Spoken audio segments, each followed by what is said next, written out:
রাজনীতি রাজনীতি হচ্ছে একটা খেলা, যেটি খেলে চালাক লোকেরা।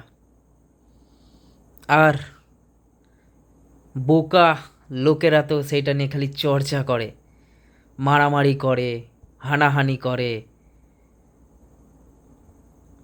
খুনোখুনি করে। কিন্তু চালাক লোকেরা কখনোই দেখবেন না যে একে অপরের কলারটি টেনে ধরেছে। হুংকার করতে পারে, গর্জন দিতে পারে, কিন্তু নিজেদের কোয়ালিটি নষ্ট করে না, যেটা আপনি করছেন।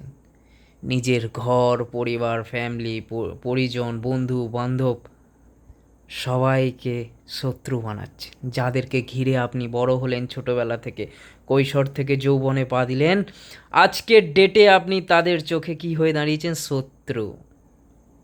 কিন্তু দেখুন তো, রাজনীতির যারা উচ্চ পর্যায়ে বসে আছে, তারা কি একে অপরের কলার টেনে ধরছে?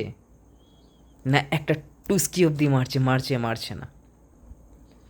নিম্ন মধ্যবিত্ত মানুষরাই খালি মারামারি করে মরছে। কবে বুঝবেন আপনারা, কবে বুঝবেন যে আপনার আমার বন্ধু, আপনার আমার মতো মানুষেরাই ওপর তলা থেকে যে এসি রুমে বসে থাকে, BMW গাড়িতে করে চড়ে বেড়ায়, সে কি আপনার বাড়িতে কবার আসে?